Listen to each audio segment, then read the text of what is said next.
I feel the cool breeze. It's such a lovely tease. Welcome, everybody. We're so happy to see you. And today it's going to be really life-changing for you. If you've been following us along with these paint parties, today is going to make a huge difference, a huge impact on what you create, because Drew is going to pull together elements from all of our past paint parties and share with you his technique for creating a great piece of art, all the elements that go into it. And what we always like to tell people is, even though, you know, when you see somebody, they're really good at doing something and you think that they're just born with it, well, they're not, right? Yeah. It's a lot of work, and nothing is And by passion. accident. Yeah, and it's not work, passion, focus.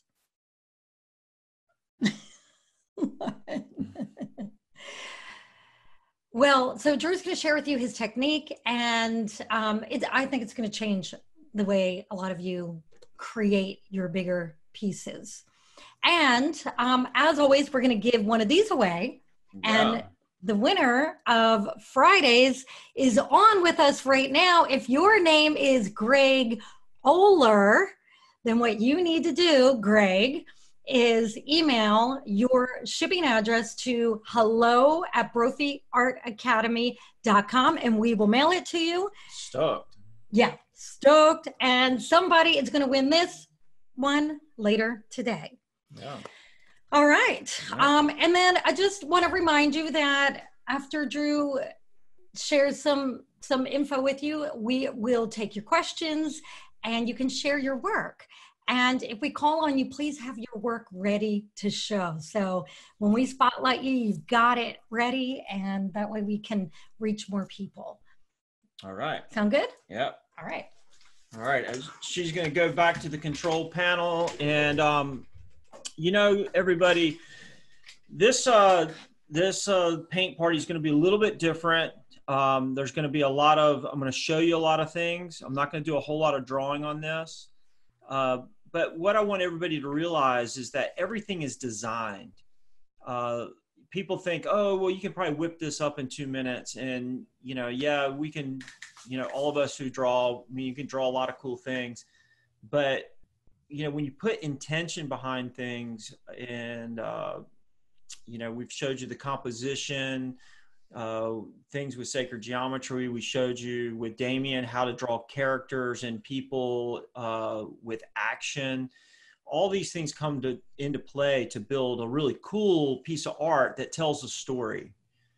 And, you know, when you look in my studio here, I have all these pieces of art in the works, and every one of them has like a pile of papers. Like, so here's like a project. And it's got all these sketches and everything that go with it, reference material.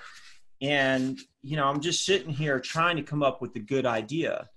Now, the other thing that people don't realize is a lot of times I'm working within the parameters of a client. So that could be a band, that could be a t-shirt design, a boogie board, a logo. It could be any one of these things. And they're giving me ideas that they want to see. So I'm trying to make somebody else's vision come to life and do it so that it looks good. Now, one of the funniest things is, you know, somebody comes up with an idea and they want to throw everything but the kitchen sink in it. And, you know, it's my job to try to whittle things down and get to the core of what they're trying to, what they want to represent them in that piece of art. So, bear with me, but we're going to sit. Let me move this microphone out of the way. And we will, if we can switch to the other camera.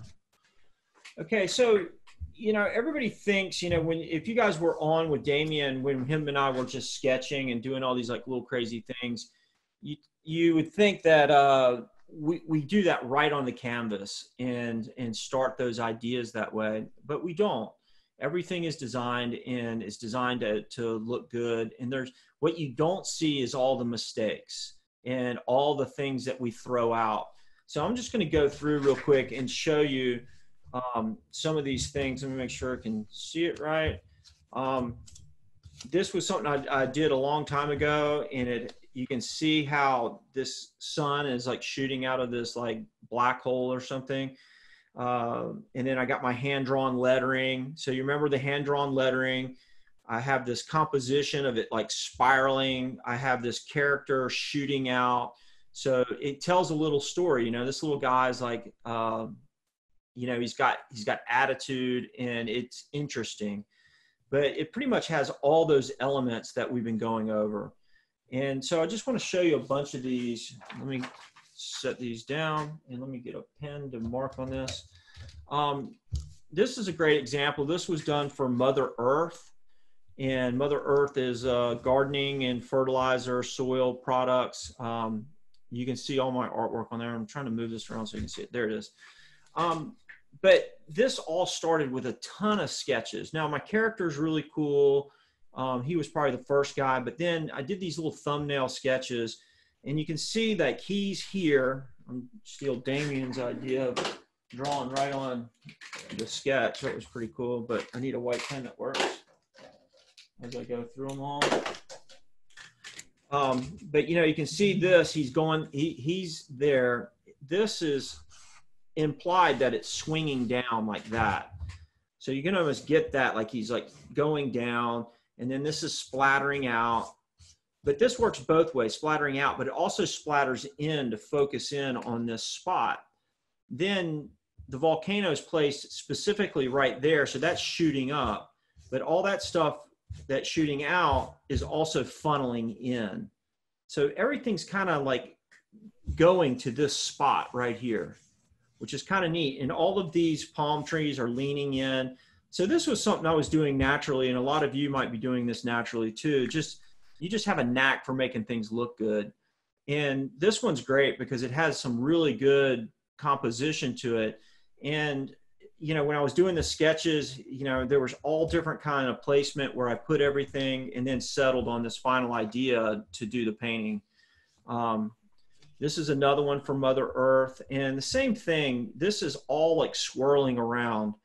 And so if you notice, you know, we have the wave. The wave is great because it's like throwing things to this point here. And they're just spiraling around. And there was lots of little sketches, and I do the thumbnail of the kind of the composition that I like, and then I start adding all the little characters and telling the story.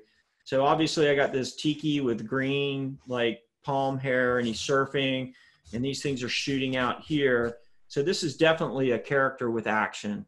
But then I placed all these other characters, like what can I add to this to make it interesting? So I had a seagull up here holding a coconut.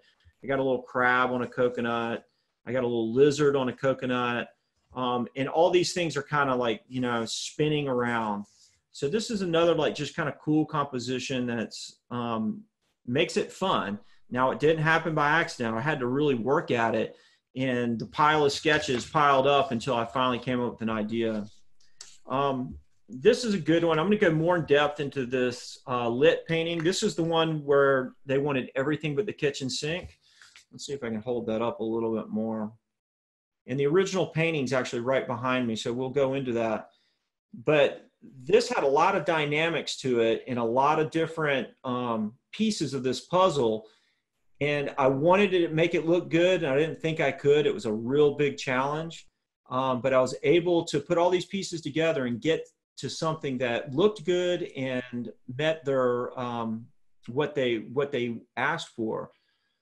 So being a professional artist is making these people happy, but doing it very efficiently. So I'll go into more on that one in a minute. These are more that went into sacred geometry. And let me make sure this place. This one's called the Earth Goddess. And this painting underlying had the flower of life on it and some different scales. And it allowed me to get all these geometries right. This is a water molecule, clustered water molecule. This represents the magnetic field, but this geometry is the Vesica Pisces. Now, this is very literal. It didn't necessarily have to be this literal, but if you could imagine with some of these underlying geometries, how you would make things look really neat and balanced. This is another one, this sun one. Wow, it's got a lot of glare. But this one also had the flower of life behind it. It allowed me to get all these geometries right and get these scales in here. All these circles are within that. These points of interest, like everything is coming out. And then it's got a mix of the characters with action. So, you know, I got my, let me see if I can get him in there, the Viracocha character, like shooting out of this with forced perspective. And, you know, he was the main character that I drew and wanted to get right. Like he was my main character. And then some of all these little elements, I did little thumbnail sketches of how I wanted to get them. But then what I sketched onto the canvas, or what I put on there, was that underlying geometry, and then filled it in with these other characters. So I knew exactly what it was going to look like before I put it on the canvas. And I guess that's my whole point with all of these, is that these things were all designed on paper, individual characters and individual compositions, and then put all those things together onto the canvas and ready to paint. So, you know, this just didn't happen by accident. I put a lot of thought into it, and I practiced how I wanted it to look. And that's how you come up with like these really cool paintings. So don't beat yourself up when you come up with something that, and you're not really that pleased with it. It means maybe you didn't try as hard as you would have liked, or given you enough time to do the character design like we were doing with Damien, or maybe do the composition. They're all like little parts of a puzzle. And then when you put these all parts of the puzzle together, they come out really good. Let's go into this like lit drawing real quick. And you feel free to, this is a great time, this class, to ask a lot of questions in the chat and have a discussion of what you're having problems with, or ways I might transpose my sketches onto canvas, and different ways I do that. But let's just dive into this painting right here, and you can, let's go, can we go to the other screen and you can see it in the background? So that's the actual painting. So you can see how big it is. I think it's 3 feet by 4 feet. And so that's the final painting. And if you're going to invest this much time into a painting, then you want to make sure it's right. And also, if you're doing it for a client, you want the sketch to be spot on to the painting, because you're showing them the sketch and that's what they're signing off on. So it's not like you're giving them a painting that they didn't know what it was going to look like. So when I met with these people, they're really great. They're up in Pacifica, California. I first listened to them. So this is really important. Even if you're doing something for yourself, you know, really try to imagine and try to almost like write a little story or a thought process of what you're trying to create. For me, let's go back to this other camera. For me, when I met with them, this was all the ideas. So they're spewing ideas at me. There's 2 pages of them. And so this was everything that they were talking about that they wanted in the painting. And you can see I did little scribbles. So this is how it happens. Let's see if I can get it a little closer. Can you like point to some of the elements and describe what they are? Yeah, so hard to see. So they're in Pacifica, California, which is just south of San Francisco on the coast. And they obviously wanted a wave. They wanted a pier, you know, there's the pier here, and they wanted shells, and then they wanted kelp, and then they wanted a mermaid. They wanted these special rocks. They wanted, you know, just all these things. And so I'm writing all this down. So that's my first thought process. And, you know, like I can read this, you know, mermaid, long blonde hair, sea anemone, California poppies, sandcastles, boat docks, 80s colors, Pedro Point, you know, I mean, there's just so much on here. So somehow I have to take all that information and put it into a design that, that they're going to like. So my first step that I do is get reference material. Now, if I'm doing something. So here's some of the reference material here of these things that they just described, like the California poppies and these plants. This is a building that's near there. This is what it looked like before they had buildings everywhere. Here's the rocks they wanted. Here's the pier they wanted. This is the shape of the bay. Let's turn this around. They wanted the Highway 1 sign, abalone shells, sea anemones, you know, so it was a lot.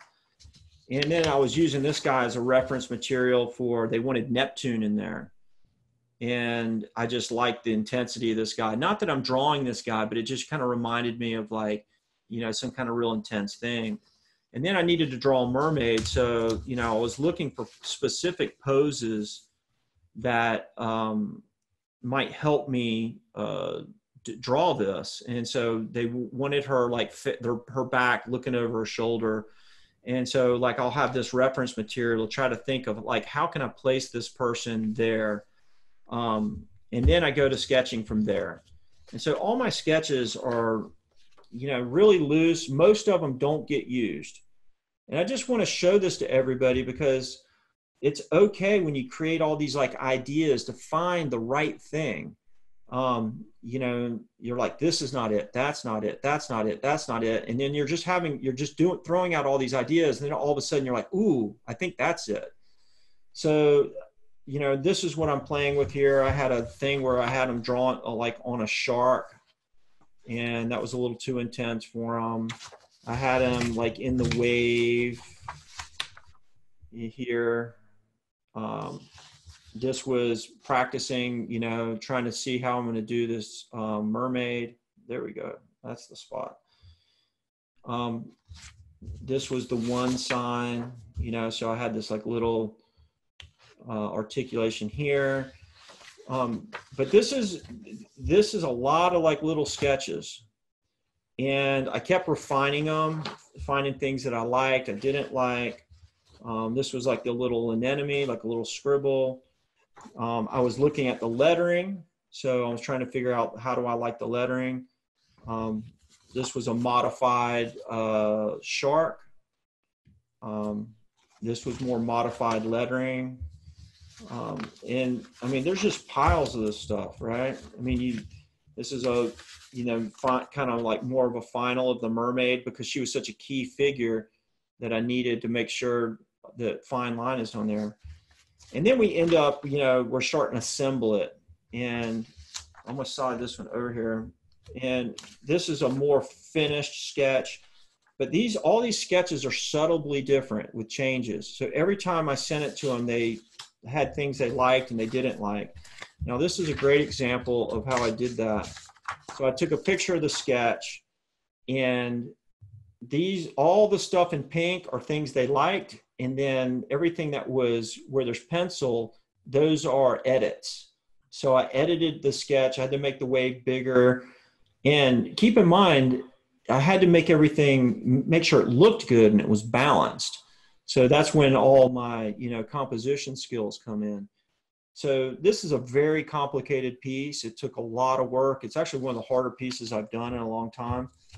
And this is a picture of, like, when, you know, here in the sky, they wanted octopus tentacles for the sun. So I had to add that. And, you know, you're just sitting there like, oh, wow, this is a lot of stuff.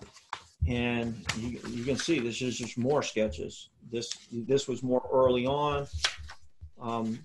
So there was a lot of work and design before the painting even started. More stuff. So you get the idea, right? Not every piece has this many piles of paper, but definitely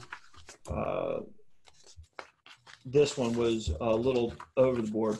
So then once I got the final sketch, if you guys remember working with Phil, if any of you guys were on Phil's wave, was it the wave or no, it was the portrait one, where he traced the back and then did a rubbing to transpose the image. When I do all these sketches and I finally have a sketch that has been approved for me to paint, I'll project this onto the canvas so it's perfect. And it needs to be perfect because it's designed for t-shirts and signage and all different kinds of products, whether it's a boogie board, a skateboard, it has to be spot on. So there's no guesswork. So, you know, we design all this stuff on paper first, and then we project it with I have a small little projector. There's all kinds of projectors you can get so that you can get your sketch onto your canvas or your surface perfectly. And it's actually a lot of work to put a design like this onto the canvas and make sure you get it right. But what's great about it is all the hard work's done, the design is there, and then you're just sitting there using the Posca techniques that I showed you guys. Let's go see back here. Then you can paint with confidence, right? So here's that image painted. And what's neat about it is a painting, all it is a collection of one thing, right? Can you hold that up to the actual painting and we'll spotlight that? Yeah. So, you know, and I can even get this painting down. And you can see this painting, and such a great example because, you know, all these things fit in there. It is complicated, it's busy. Sometimes busy is not good, but we pulled it off on this one. And the Mother Earth ones are pretty busy also, but they have a lot of story to them. They're real fun to look at.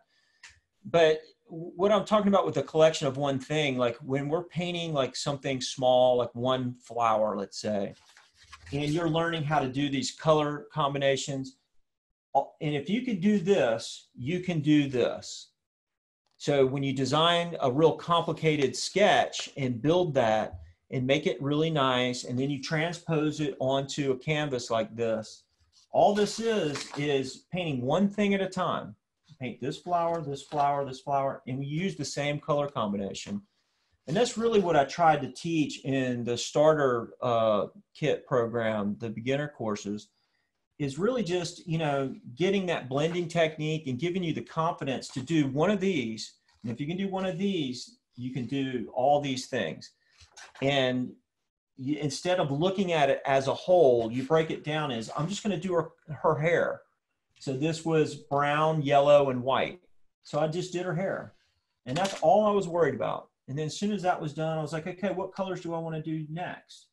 You know, the wave was a little bit more intricate for me, but the white water is just white, light blue, light green, a little purple here. So I tried to mix it up once I got near these flowers to complement it.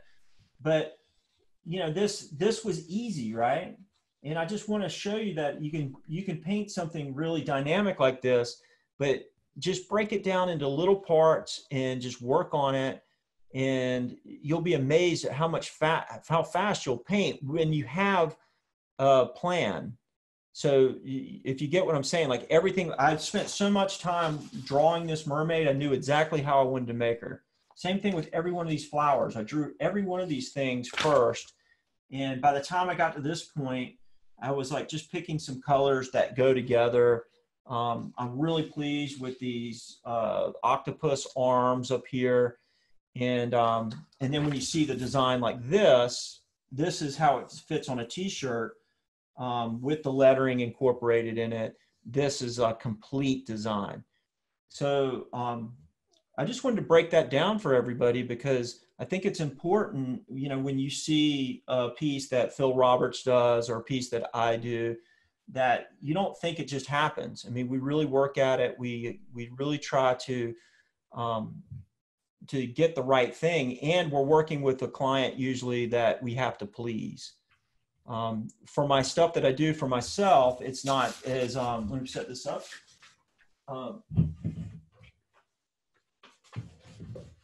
And these walls change all the time. So I want to show you another one. And please, if you have questions, put it in the chat and Maria will ask me. I have a few questions. Sure. Jamie wanted to know, how long does it take you to finish the whole thing? And I want to add to that, I want to add a first part to that question. Just quickly, can you give an idea of how much time you spend on the sketch process and then how much time it could take you to do a complete painting? Sure. This painting was very complicated, so the sketching process took a very long time. There was a lot of going back and forth with the client, so sometimes you're dependent upon how quickly they get back to you. And if it's for yourself, it's really, sometimes you're looking at it and you're not sure if you like it, so you might set it down. So when I have pieces on the walls here, sometimes I'll set one down and not work on it for a while because I'm a little stuck. And then I'll go work on that piece over there. I usually have about 6 paintings going at the same time for different clients. But normally a painting like this, or the Mother Earth ones, because I did like 30 of them for Mother Earth, they usually take 2 to 3 days to paint them, but weeks of drawing went into them. So there again, the hard part is coming up with the idea. The idea is everything. The painting is just execution. It's just like sitting down there and doing it. So once you have your confidence in painting, then you start to drill down on what do you want to paint and how can you make it better. So, you know, watching all you guys paint, I mean, all of you have so many great skills, and, you know, you're doing like great work. You just want to push the envelope that much further. So I really encourage you to do more drawing and planning on your, you know, characters and your subject matter to really make them the way you want them. And then also sometimes this is, did I answer all the question, that how much time and what was the other question, Maria? Yeah. And then there's another question. Can you talk about how you do the gradients? The gradients in like the blending? I'm not sure. Yeah, so the blending is all, you know, we've covered that in some of the other classes. So usually I have a blend with 3 colors. So a great color blend would be something like in that painting behind me, I have a dark blue to dark green to light blue to light green, and then all the way to yellow. And so you can see that blend right here. So I would, like, if I'm working with this color combination, I work with that color combination until it's all done. And then I look at it and I say, okay, what colors do I want to do next? If that makes sense. So it's real methodical. So the next color combination might be light blue, light green, and white. And so I try to do all those segments. And so I'm just moving around the painting, completing these sections. Yeah, and go ahead, honey. For more info on that, we have we have a blending, a whole class on blending, and you can watch that on YouTube at Brophy Art Academy YouTube channel. Yeah, so I'm going to go over another. So if any of you seen any of my Instagram posts where I'm working on this painting, so this painting's on wood. And you can see I'm in the process of doing these color combinations. I did this color combination first, which is black to red to light orange. And it has a really nice feel to it. And the wood, when you paint on wood, it makes it a little bit softer. The colors are a little bit muted, and it has a nice tone to it. And then I started working on this koi fish, which was black to red to orange to yellow.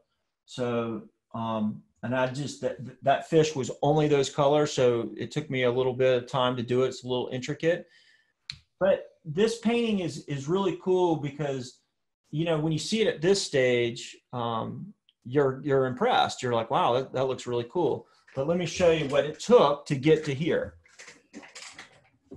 Set this down.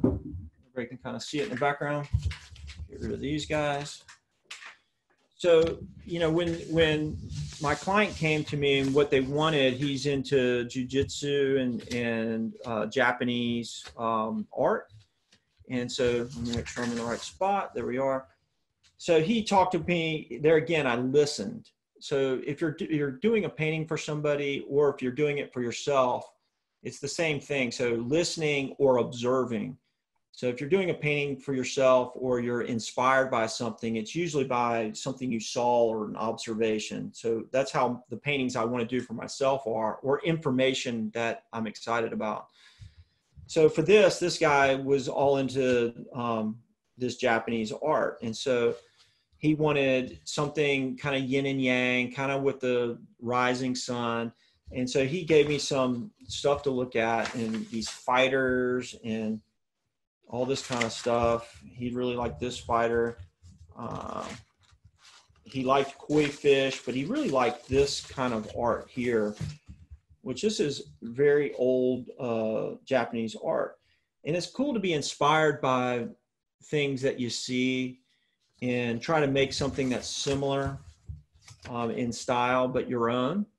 So you can see these have really nice colors to them. They have a lot of shapes. So that kind of goes back to that sacred geometry style of understanding how like these shapes recede in space and bend. So that's kind of what I was getting at with that sacred geometry. Really teaches you that there's structure and organization to all of these things. And if you have that right in your head, you can really start to play with these bending and turnings.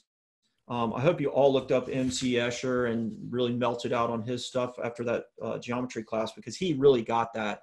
You could play with, you know, perspective and really twist things around. Here's another one of these. Anyway, so this is where the inspiration came from.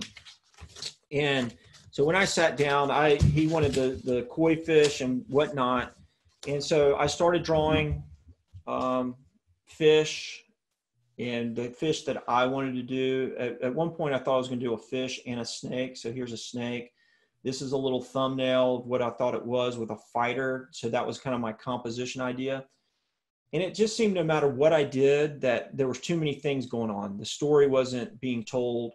So I had to lose something. And so I convinced him to lose the fighter, because the fighter was I just wasn't feeling it. So then after losing the fighter, I kind of had these thumbnails of like the shape. I wanted to spiral around. So I'm thinking of how I want it to look. And then I started thinking about lettering. So this is, you know, kind of like trying to make English lettering look Japanese was kind of hard. That was the first round. This was the next. It says super fresh. Then I started refining my characters and my flowers that's in there and making it bend. So there's two fish in there. They're both different. And I had that. And then this was the rising sun that I had drawn. And it's kind of in my style, the way I do suns with these ribbon-like sun rays. And then this was the final sketch that I put together. And then so from that sketch, let me get it right in there. So that's all just a pencil sketch. He gave me the approval. I scanned this, got it in my projector, put it on the wood. So now that design is on there and it's ready to, you know, be executed. And I already have so much confidence in the design because I worked out all the problems already. And I'm already, you know, when I was drawing this, I knew the colors I wanted to get, and I was actually excited to paint it. So I hope that all makes sense to everybody. Jody asked, when you transfer to Canvas, do you do one image at a time to build your piece? Yeah, so I'll complete the sketch. So the sketch will be completed. And I do, as I'm like projecting it on, like I'll focus just on this fish because it's real easy to get lost on those sketches. So interesting enough, I try to do that in a place in my studio where I have access to the light switch. So I can turn the light switch on and see if I missed anything. So you don't want to get up and have to like move across the thing and then you bump something, you know, so you're like, all of a sudden everything's shaking. You're like, oh no, I just ruined it. So, you know, I've had to do this thousands of times. So I really do have a system so that I'm not making mistakes and getting frustrated. But yeah, so I'll start at one character at a time. I think on this one, I actually started with the sun rays to set the tone and then just went from character to flower to character and then, you know, just filling it in. But yeah, so that's how I do it. So let's try to go to some questions. And, you know, I really want to troubleshoot and talk to people. Ellen wanted to know, do you use gesso or something else to white out something that isn't working? That's a great question. So what's interesting, when you do all the work in the sketch process, you've already worked out what's not working.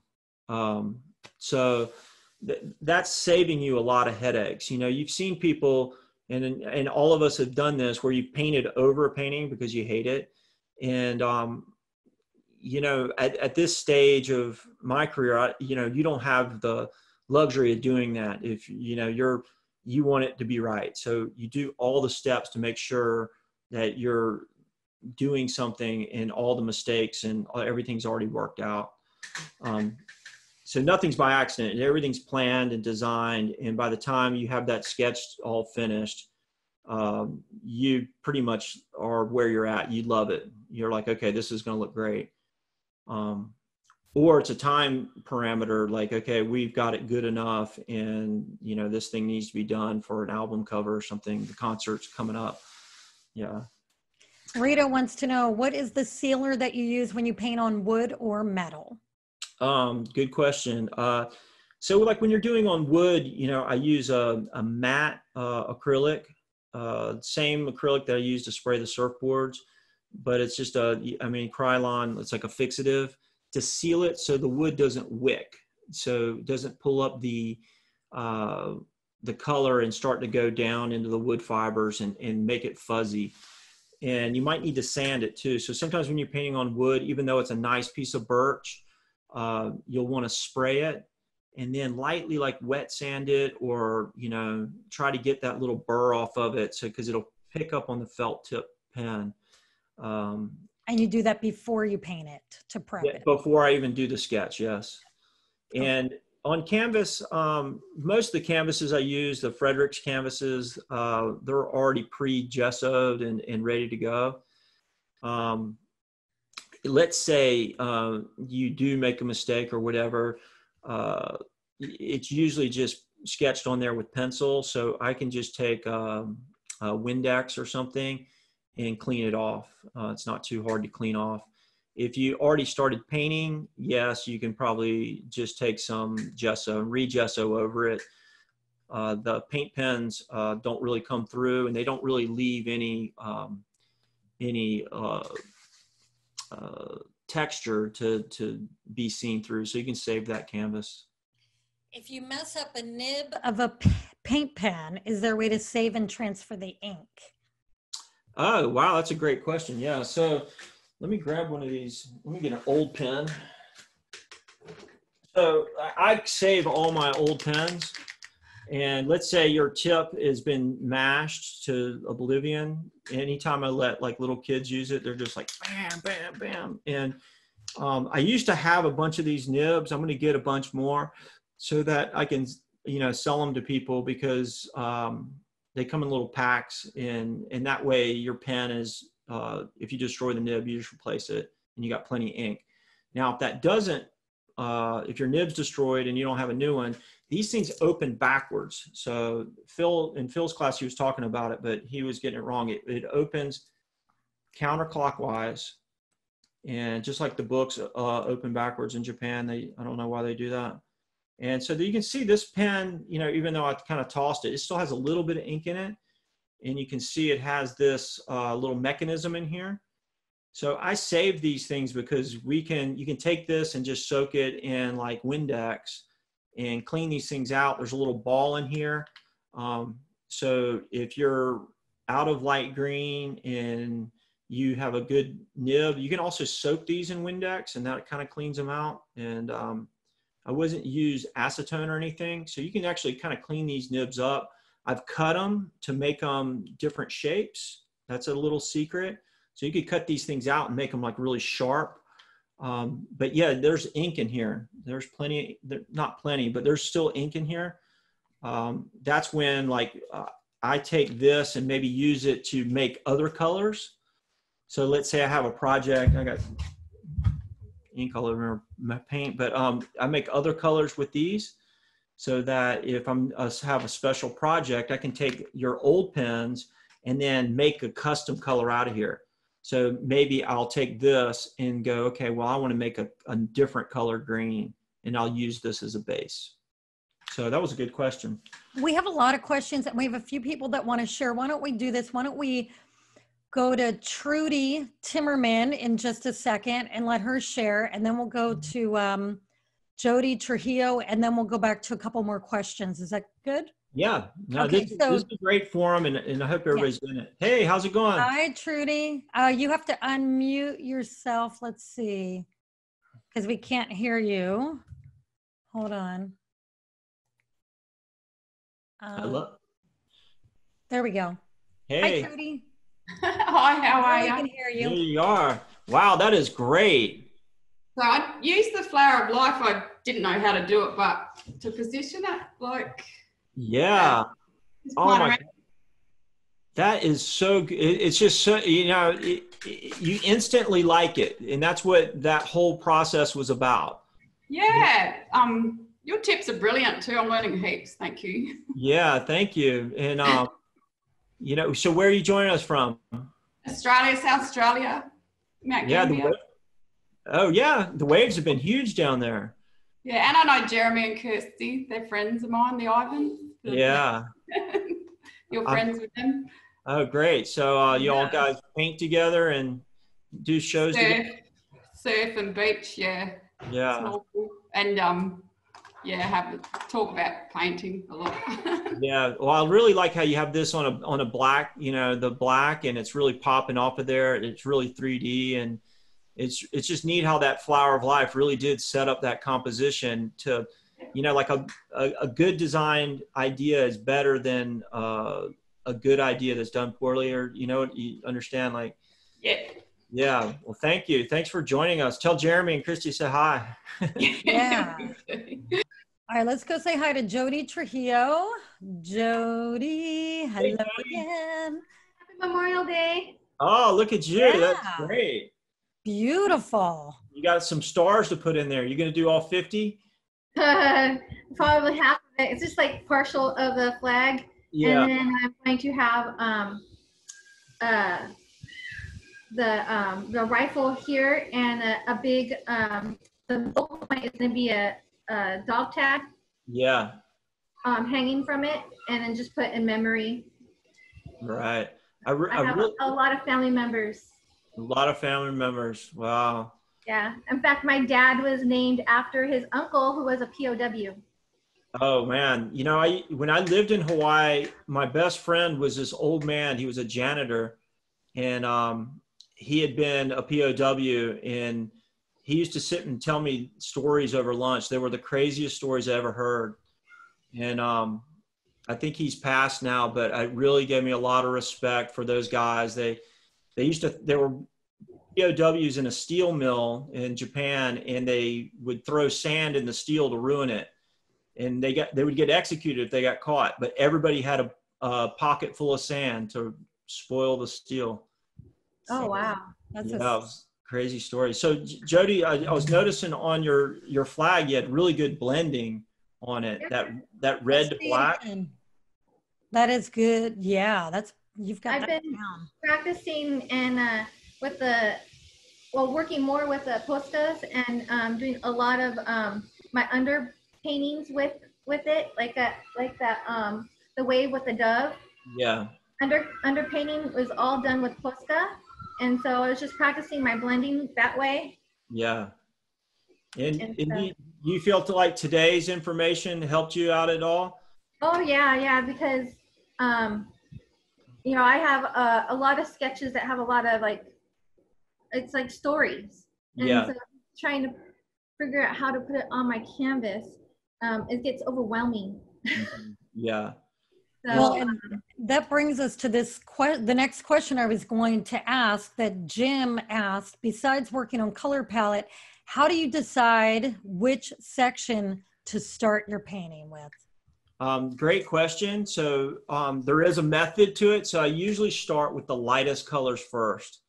And I do that because it's the darker colors can go over the lighter colors. But if you decide to make a change and the lighter colors don't so much go over the darker colors, especially when you put the sealer on there or the varnish. Like, so if you try to paint light blue over a dark blue, like section of the wave, it'll come through. So I try to do the lightest colors. So that would be, you know, the whites, the white water, the sun, anything in the yellows or anything mixed with yellow and white, I'll do first, and maybe the pinks, and try to get those over with. And then everything else, I can then kind of set up my dark spots. Like if you notice in the painting behind me, like how it's dark, like right next to the white. And so knowing where that white is, I can kind of do it a little messier, and then I can come clean it up with those darker colors. So it's a little bit, it's got like a reverse coloring book. And then at the end, I do all the black detail. So this is a funny question. Steve Izzo wants to know, is that an ironing board that you're using for a drawing table? So this is a, you know, everybody laughs at my ironing boards, but I started using them for surfboards. And number one, the best thing is they're adjustable. So I can just take this thing and, you know, put it down that quick. And I can raise it up that quick too. So, you know, it is a great tool. I even thought about putting that same mechanism, so I can even get that closer. That works. And it works really good for surfboards because it's soft and it's not going to scratch the bottom of it, but it's light. I can move it around. These big tables, you got to fold them up and do all kind of stuff. These things I can just throw around and I totally destroy them. The kids jump on them, and then, you know, they're only like $15, so I can go get another one. So it's a great tool. Next question: when you paint surfboards, do you put something on top of the Poscas to make it stay? This is a common question that we get every day. Let me grab that real quick. Okay, and while you're grabbing it, I'm going to answer the next question, which the next question is, when doing a painting for a client that's going to be used for a t-shirt, do you keep the original painting? And the answer is, we do keep the original painting, but we make it available to the client if they want to purchase the original. So a lot of times we have originals in here that Drew created for a client, and the client paid for the rights to use the image for whatever product they were going to use it for. And then we can sell the original along with all the other original pieces that we sell out of this gallery. So it's a business model that we've used for many, many years that works really well. Yeah. So, you know, somebody like these folks here, they didn't necessarily want the original painting. They just wanted all the design so that they could print it on all their products. Another good, well, let me answer this. This is the clear, this is a Rust-Oleum satin, and it's a clear acrylic. It's just clear spray paint.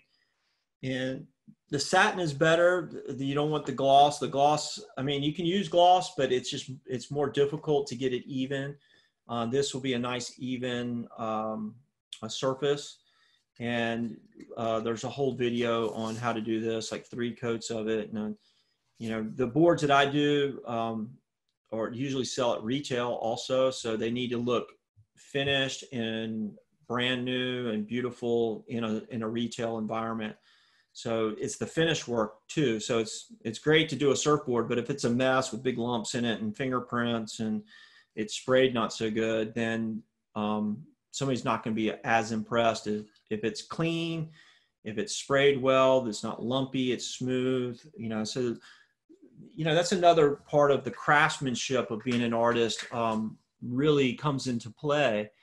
So, you know, I encourage all of you to work on that, to, you know, try to always be better and go to art shows and go see how people are doing things. And, you know, when I was growing up, nobody really gave me any information. And I think that's really why I try to share as much information as possible, because, man, it was hard. I didn't know anything. And, you know, I kind of had to learn the hard way. I just really want to give this all to everybody so that, you know, everybody's enjoying doing cool stuff. We're getting a lot of questions about painting surfboards, and I just want to say, We have a surfboard painting course online. It's over 8 hours long. Yeah.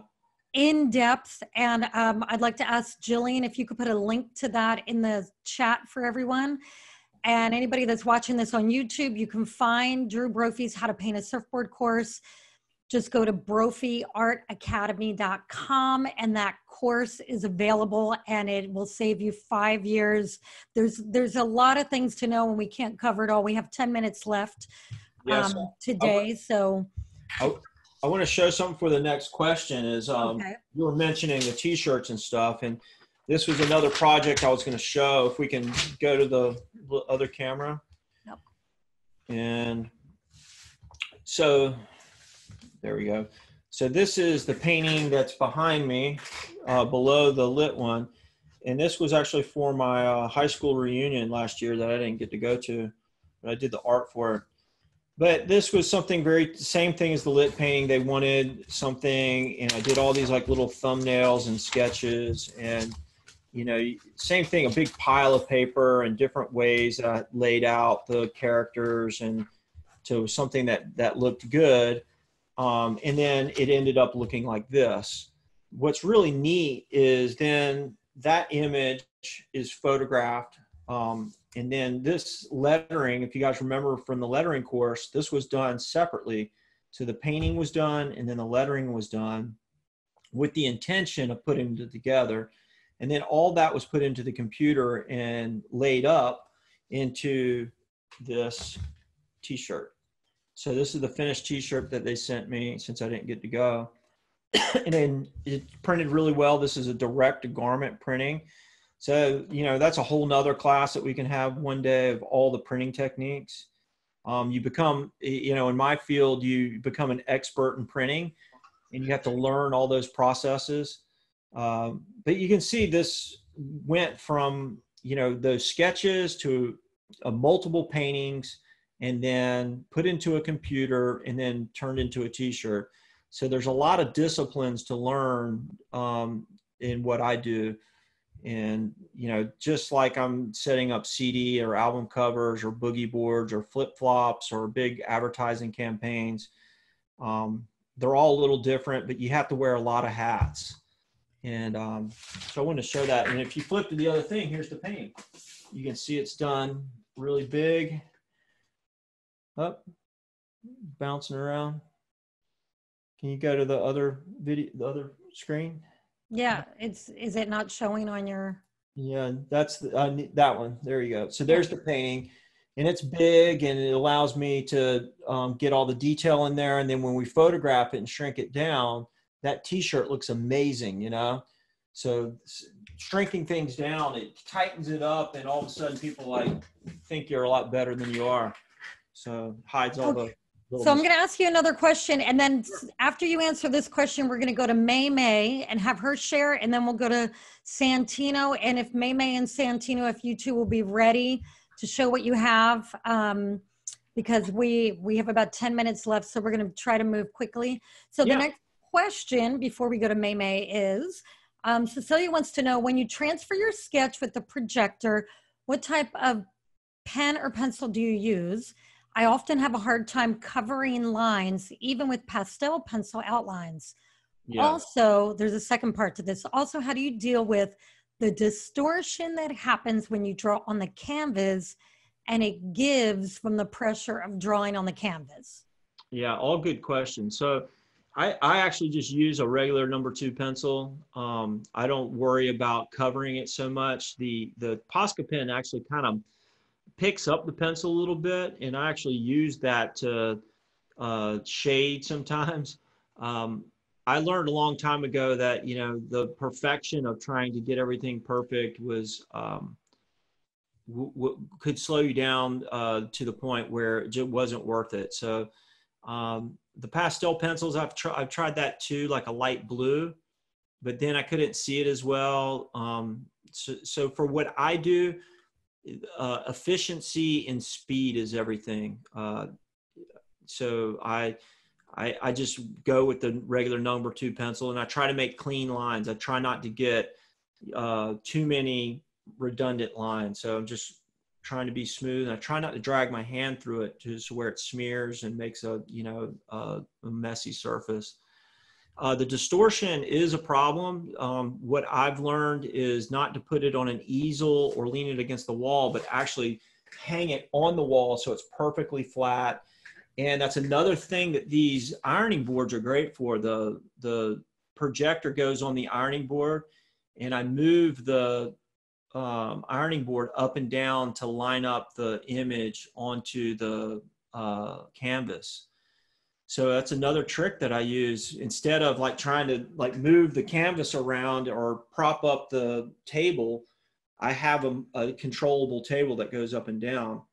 And so that way I can move it, it's light, so I can move it back to square it up and then move it into place. So that ironing board that's so cheap that everybody makes fun of me about, especially my wife, is multi-purposed. I mean, it really does help me. The biggest thing that you got to make sure that you're not jumping around and knocking into it. Well, I made fun of you when you went out and bought 20 of them. Yeah, I got to all at the same time. The other secret is I have this chair that I'm sitting in. It's a stupid little round old office chair that, you know, it swivels, it's on wheels, it goes up, it goes down. But that really allows me to, like, let's say I'm working on this and I'm doing that tracing, I can move back and I'm comfortable, because it takes a while to do like something like this and make sure you get clean lines so you're not making a mess.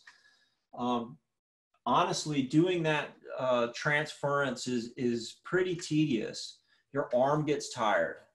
Like you're sitting there, because normally I paint while I'm laying down. I don't paint going up like this. So when you're doing this and you're trying to make these perfect lines, your arm really does get tired. So make sure you're comfortable. And all these things help me. I mean, this is 30 years of doing this. So I really had to learn, like, see, I would have messed it up just by bumping into the table. But so you get the idea. Yeah. So, okay, we have like 4 or 5 minutes left. We always go over. I know we do. I know. I'm just letting you know. So Be Creative asked a question that I should answer. The question is, how do you determine the price to charge the client? And this is like an hour-long discussion on its own. And if I could, I just want to say, I wrote a book that answers your question. It's called Art, Money, Success. And this book is our business model, the business model Drew and I have used over 20 years. And it's on Amazon. You can go to Amazon.com and do a search of Maria Brophy, or just put in Art, Money, Success. My book will come up.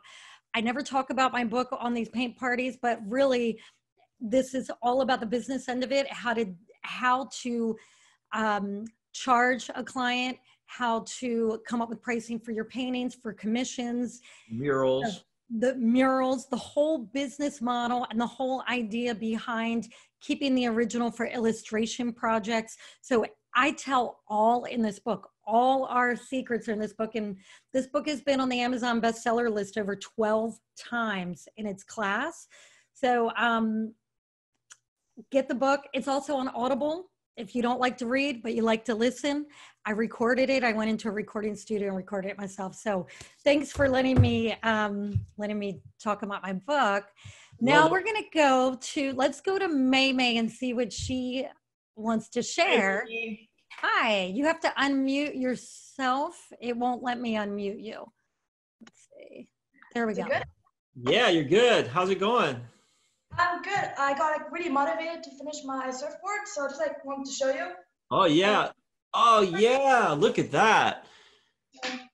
Great layout, May. Like, that looks so good.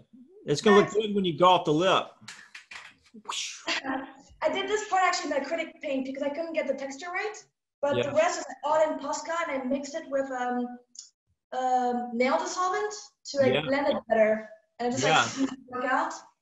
It looks pretty good. And you clear coated it already? Yeah, I put varnish on it. Yeah. But only the type, because we don't have any spray here. Yeah. So it's hard to get materials there, huh? Yeah. I had to import from France the Poscas because we can't find any here. But they're the best to draw on surfboards, I think. Yeah. And is the water warm there right now, or is it still cold? Oh, super warm. We're all in t-shirts right now and board shorts. And what about the water in the ocean? Board shorts. Oh, yeah, I mean, we surf in t-shirts. We don't put any wetsuits. Yeah. Perfect. That's great. That's a great job on that board. I just really like that you had a nice composition, and I see a lot of the kids, they'll paint something cool, but they don't have a good composition. So you can paint a surfboard and actually make it look worse if you put it in the wrong place, but hers looks great. Thanks. So we're gonna go to Santino in just a second. So Santino, get your stuff ready to show us. And but I want to read Tracy Bensine wrote that she bought your online how to paint a surfboard course, and she said it was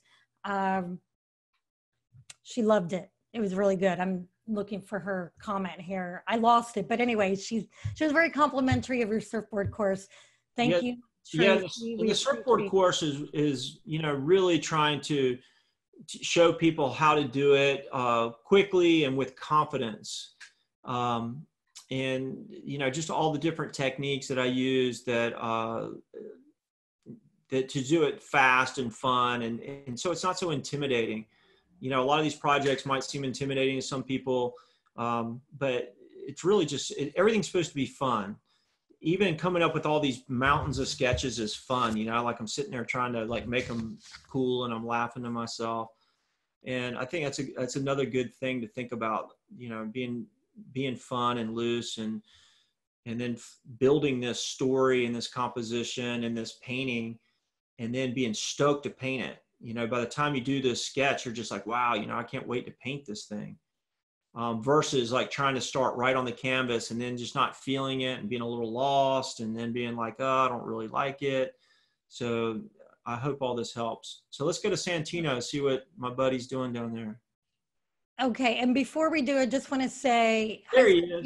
I just want to say, Friday is our last Posca paint party for a little while. So I just wanted to let you all know that you want to show up for Friday's party, because we're not sure when we're going to pick them back up again. Drew and I are taking a little trip, and we're going to travel around the U.S.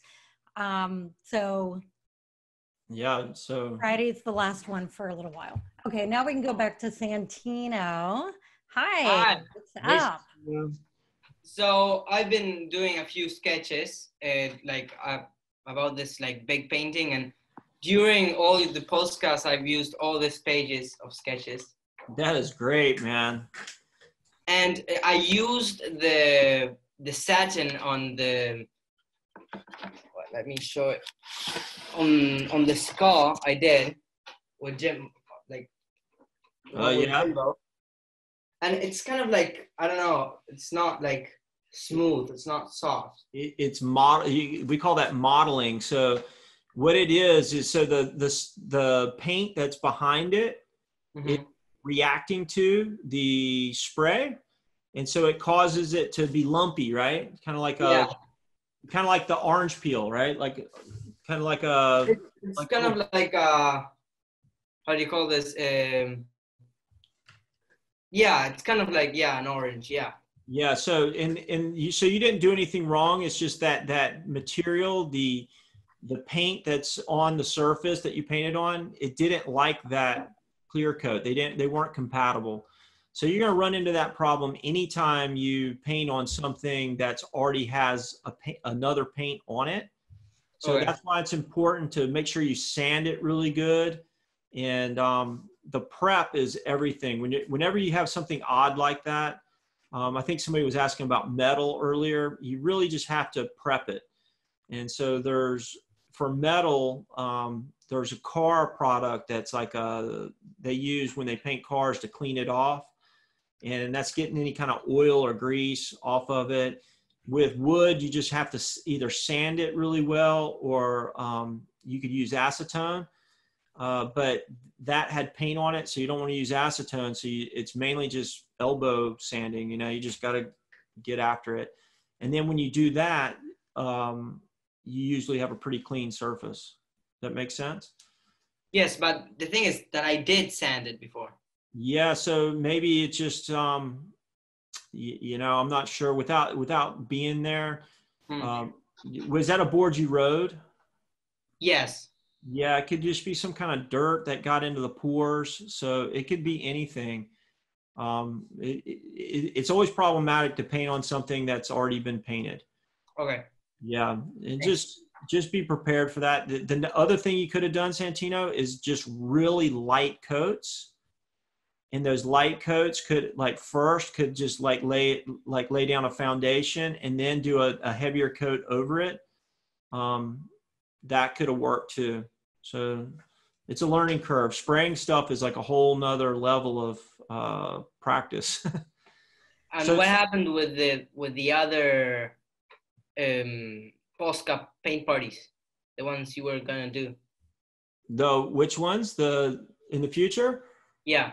So the membership site, we're still working on that. We are working on the details. There's a lot that goes into building a membership site. There's just a lot of things that have to happen. So we're gonna work that stuff out. We're working it out, and we're gonna let you guys know because you're all on our mailing list, or most of you are. Yeah. But at the moment, we don't know exactly when we're gonna start that yet. So we're working on it, and we'll let you know. And I'm so glad that you're interested in that you want to be there, and I know you guys will be there.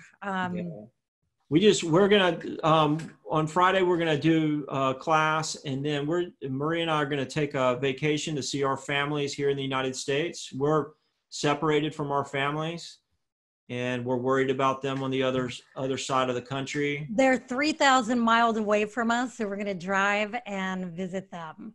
And check on everybody, make sure everybody's okay, and then we'll come back and get back to business. And maybe we'll do one on the road. We're not sure. We're not planning on it yet, but we just really need to go check on our families. It's been a hard time for a lot of people, and they need help too, so we're going to go help them.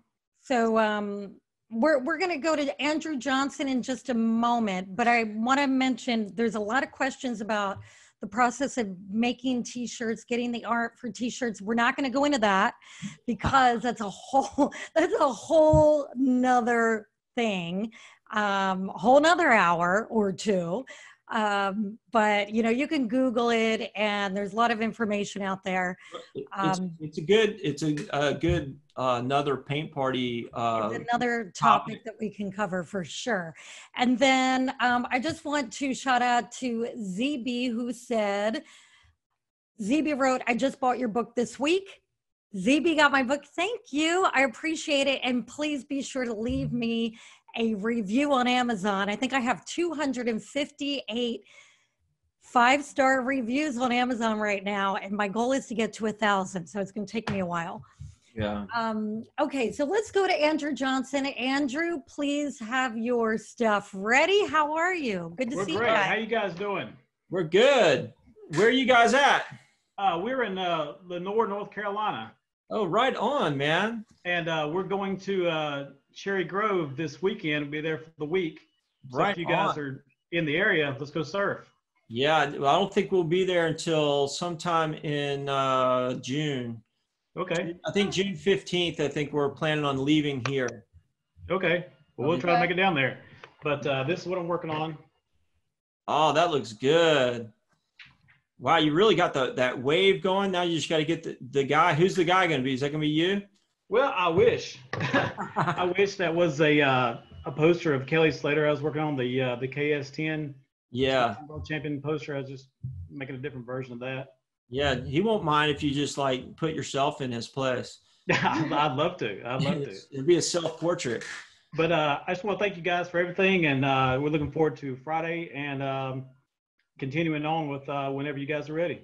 Yeah, and so our plan, before all this thing happened, is that we were going to do these things live in different towns all over the United States and then all over the world. And so we're still working on that. Posca doing that, and after we take a little trip, we're gonna have this all back together again, and have lots of ideas. You know, so we'll be thinking of. I mean, we've covered so much already, but we can. And there's so many more things to cover. Yeah, there's so much. And I have so many other artists and people I could introduce everyone to. And, I really see at some point, having some of you as the guest artist and helping me do these things. Wow, that'd be fun. That would be really fun to have like some of our regulars be a guest artist. So I just want to say to those of you who we didn't get to answer your question, we're doing this again on Friday, and hopefully we can get to a lot of questions. And then also, if you didn't get to share, we will be doing this on Friday again, so you'll have the opportunity to share. And one of you will win this box of Poscas. So thank you all for being here. We will see you Friday. Friday's going to be kind of a free-for-all, right? I want to do something really special for Friday, and I'm going to put some thought into it and should know hopefully tomorrow to put that out so everybody can get prepared. And I hope you enjoyed this, even though I didn't paint in this one. I hope that you really got some good insight on how I do things. And I can see people posting, or Andrew's son showing his picture. I saw it. It looks good. I see May. It's just been a really good thing for us during this time to hang out with all you guys, and she's drawn, what is those, tigers? And thank you all. Have an awesome week, and we'll see you Friday. Yeah. Ciao. See you, everyone.